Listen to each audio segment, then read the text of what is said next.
Respiratory failure, जिस तरह cardiac failure था, जैसे रीनल फेलियर होता है। Failure does not mean the patient is dead. Failure means the organ has stopped working और ऑलमोस्ट स्टॉप वर्किंग 80, 70, 60%। बॉडी काम कर रही है लेकिन वो बेड रिडन ही है, जाहिर है। लेकिन इसको अच्छा, इसमें सिर्फ मैं दो बातें बतानी, क्योंकि आपके लेवल पे इतना ही बहुत है। फाइनल ईयर मेडिसिन होती तो और भी बहुत कुछ बताता। Respiratory failure is of two types, type 1 respiratory failure, type 2। एक बात तो पक्की है कि ऐसे बंदे के अंदर, चाहे ऑब्स्ट्रक्टिव रिस्ट्रिक्टिव, अब तो बात बहुत आगे निकल गई। अगर मैं रेस्पिरेटरी फेलियर का वर्ड यूज कर रहा हूं ना, it's been many a months the person is affected from that particular disease. बात एक तो कंफर्म है कि सांस अंदर नहीं जा रहा है। The decrease oxygen supply to tissues is called as,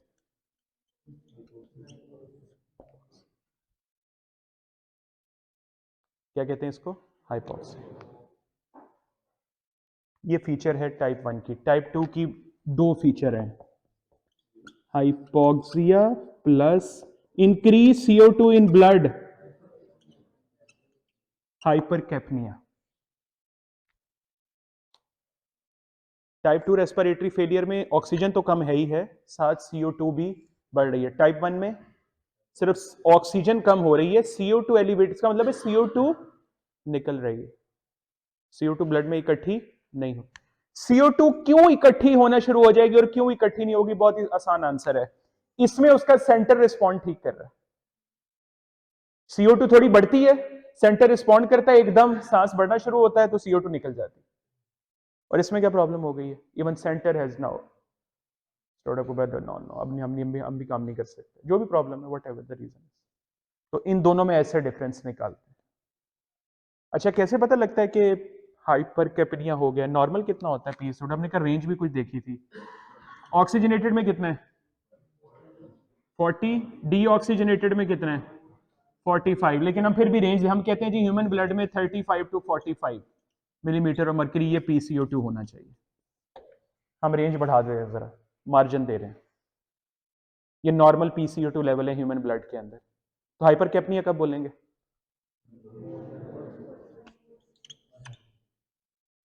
this हाइपरकैप्निया। बात समझ आ गई आपको? रेस्पिरेटरी फेलियर में इतने, इससे ज्यादा आगे जाने की जरूरत। लेकिन ये जो थिंग, ये जो है, ये आपका UQ है। नहीं, रेस्पिरेटरी फेलियर नहीं, हाइपोक्सिया क्या होता है, ये आपका UQ है। इसकी टाइप्स और ये मैं यहीं पर डिस्कस कर देता हूं। पहले तो हाइपोक्सिया की डेफिनेशन क्या बोली मैंने? Decrease oxygen supply to tissues. एक टर्म है hypoxaemia, decrease oxygen in blood, different बातें। Hypoxaemia is a cause of hypoxia. पहले ब्लड में कम होगी तो टिश्यूज को कम होगी। तो हाइपोक्सीमिया की बात हो तो सिर्फ ब्लड की बात हो रही है, ना लंग्स की बात हो रही है, ना टिश्यू की बात हो रही है। लेकिन हाइपोक्सिया की बात हो तो जो भी कॉज है, टिश्यू को नहीं पहुंच रही। हाइपोक्सिया में प्रॉब्लम क्या है? नहीं पहुंच रही तो ऑक्सीजन का यूज कहां है? Cellular respiration, metabolic, Krebs cycle, क्या बोलते हो आप, पढ़ के आए हो, Krebs cycle, electron transport chain, oxygen के बगैर काम नहीं करती, ग्लाइकोलिसिस ऑक्सीजन के बगैर भी चलता है, तो वही ऑक्सीजन वहीं चाहिए Krebs cycle electron transport chain में। अब जरा मैं तरीके से चलता हूं, बिल्कुल आसान। हाइपोक्सिया की टाइप्स करते हैं, बहुत इंटरेस्टिंग है ये, इधर देखना जरा, मैं नाम लिखता हूं, आपको समझ आएगी। एटमॉस्फेरिक हाइपोक्सिया, यहीं पर डिस्कस कर लेते हैं। प्रॉब्लम किधर है? ऑक्सीजन बाहरी कम है, हाई एल्टीट्यूड एरियाज में चले गए, माउंटेन एरियाज पहुंचे, माउंट एवरेस्ट या K2 की चोटी के ऊपर चले गए, ऑक्सीजन कम हो गई। जब बाहरी कम है तो अंदर भी कम आएगी, हालांकि everything is working very normally. इस हाइपोक्सिया को क्या कहते हैं? एटमॉस्फेरिक। अब इनकी ट्रीटमेंट भी करनी है हमने साथ साथ। अगला अगला सुनो, मैं तरतीब से चल रहा हूं। एटमॉस्फेयर में बिल्कुल ठीक है, लंग्स नहीं रिस्पॉन्ड कर रहे, hypoventilation hypoxia.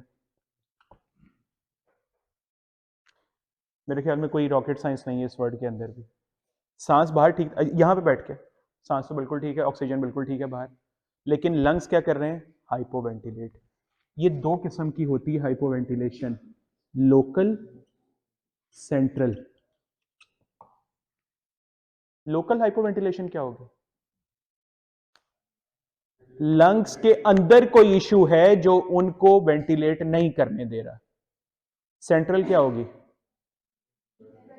Dorsal group of neurons in the medulla, जो कल पढ़े थे, वो रिस्पॉन्ड नहीं कर रहे। बात समझ रहे हो? लोकल में कौन से आएंगे? कोई डिजीज के नाम बताओगे जो हाइपोवेंटिलेट करवा देंगे? रिस्ट्रिक्टिव और ऑब्स्ट्रक्टिव?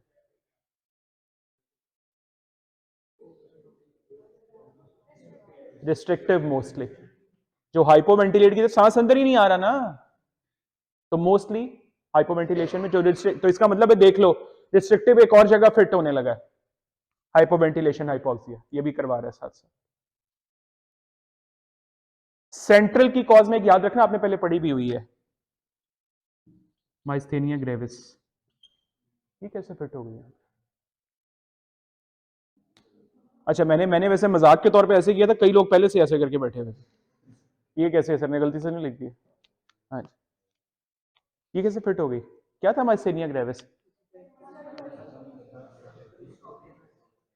ऑटो एंटीबॉडीज बन जाती हैं एसिटाइल कोलिन रिसेप्टर के अगेंस्ट, एसिटाइल कोलिन बाइंड नहीं कर पाती, न्यूरोट्रांसमिशन नहीं होती न्यूरोमस्कुलर जंक्शन के cross, the person become lethargic, respond नहीं आ रहा। तो इसके इससे क्या ताल्लुक है? Central hypoventilation. लंग्स में भी तो बेटे ऊपर सारे आपके चेस्ट के मसल्स है ना। सांस है इनवॉलेंट्री, लेकिन रोक सकते हो कि नहीं? All of us can stop our breath whenever we want, of course up to certain limit. जो डीप सी डाइवर्स होते हैं वो और लंबा रोक सकते हैं प्रैक्टिस के साथ। वो कैसे रोक लेते हैं? क्या वो सेंटर कंट्रोल करें, लंग्स को कंट्रोल करें? नहीं, जो उनके ये जो स्केलेटल मसल्स हैं, ये तो आपके विल के अंदर, वो इसको रोक लेते हैं। नीचे से आपको पता है लंग्स कोशिश कर रहे होते हैं निकलने की, इंस्पायरेटरी रैंप सिग्नल आ रहा होता है लगातार, लेकिन आपने चेस्ट को रोक दिया, चेस्ट कैविटी को स्टॉप कर दी। तो बिल्कुल वो वाली लॉजिक यहां पे यूज हो रही है। माइस्थेनिया ग्रेविस में वो जो चेस्ट कैविटी के मसल न्यूरोमस्कुलर जंक्शन इफेक्ट हो गया है, तो इसकी वजह से सेंट्रल रेस्पिरेटरी, माइस्थेनिया ग्रेविस के पेशेंट की डेथ क्यों हो जाती है ultimately? This is the reason. Respiratory paralysis में चला जाता है अगर ट्रीट नहीं करेंगे तो उसको। बॉडी थकन वगैरह वो तो एक तरफ है, लेकिन नहीं करेंगे तो डेंजरस होता जा रहा है उसके लिए।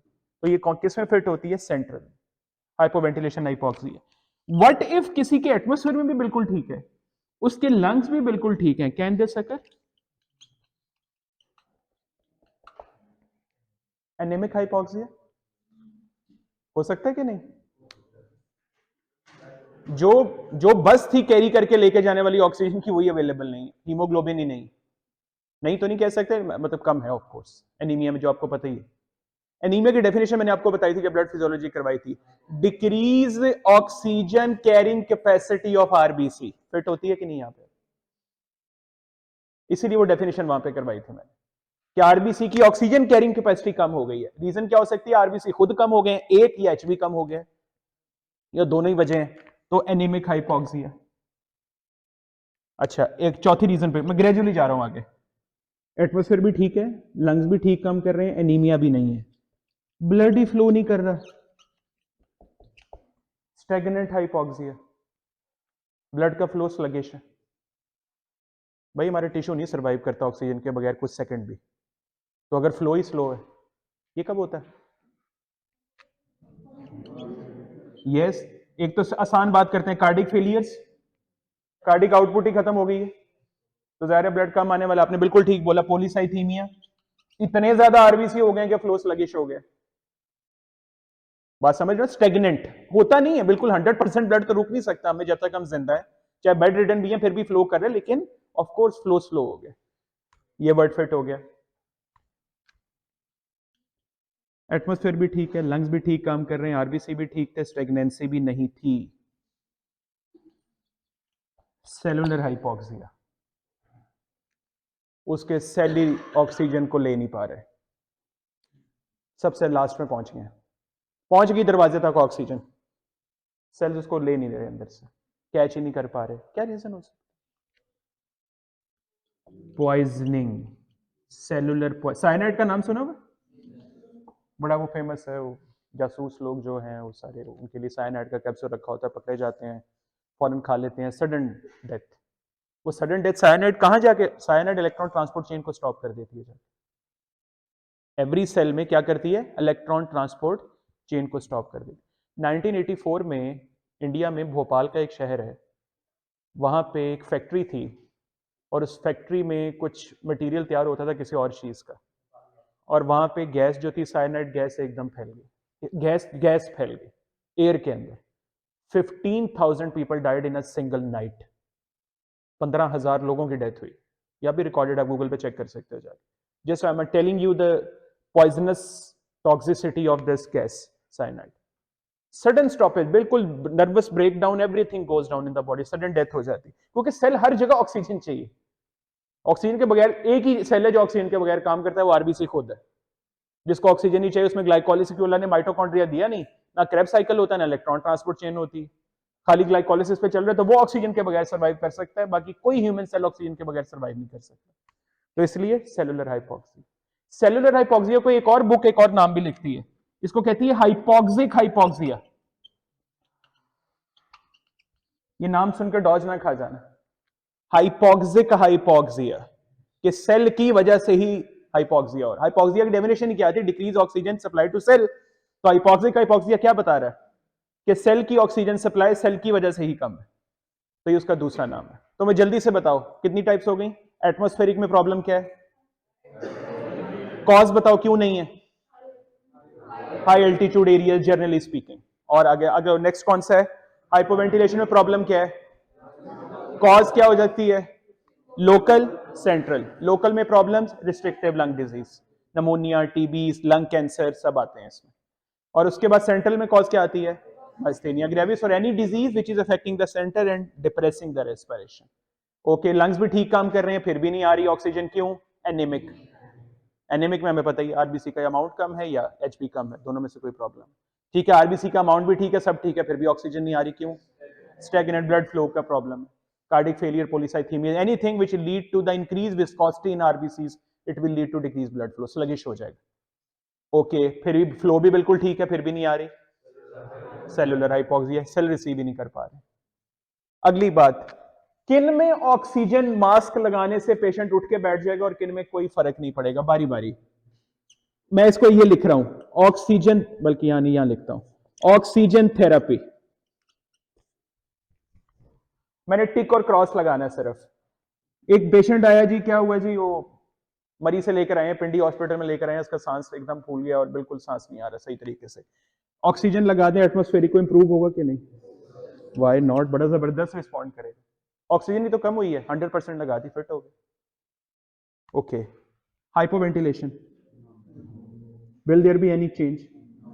कोई खास फर्क नहीं पड़ने वाला, क्योंकि प्रॉब्लम तो लंग्स के अंदर है या सेंट्रल में। वो प्रॉब्लम जब तक दूर नहीं करेंगे, जितनी मर्जी ऑक्सीजन मास्क लगा दो पकड़ के। हाँ, ये नहीं मैं कह रहा कि इंप्रूवमेंट बिल्कुल नहीं आएगी, कुछ हद तक उसका हम बहाल तो करें। 100%, 21 से 100% दे रहे हैं बेटे। 100% ऑक्सीजन का मतलब ये है कि जितनी 5 सांसों में आनी थी अब 1 में आ रही। 20% में 5 ब्रेथ में 100% बननी थी, 20 into 5, लेकिन 100% में एक ही ब्रेथ में उतनी आ रही। तो क्वांटिटी तो बढ़ा रहे हैं, तो कुछ इफेक्ट तो आएगा, लेकिन अल्टीमेट ट्रीटमेंट नहीं है। एनीमिक,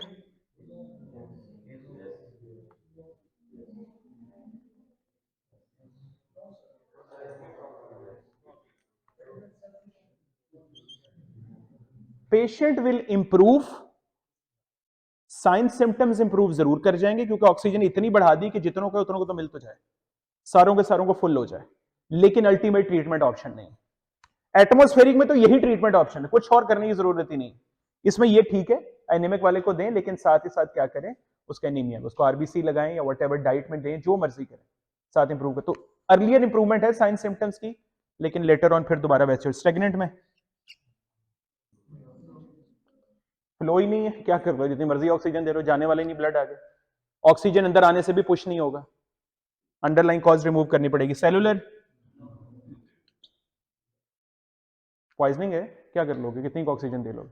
इवन सेल के लेवल पे खड़े होकर भी मास्क लगा दो ना, फिर भी कोई फर्क नहीं पड़ेगा, उसका भी कोई इफेक्ट नहीं आने वाला, क्योंकि वो ऊपर प्रॉब्लम वहां पे चली। अब देख रहे हो आप, ये आपके एमसीक्यूज है कि किस में ऑक्सीजन देने से फर्क पड़ेगा और किस में ऑक्सीजन देने से फर्क नहीं पड़ेगा।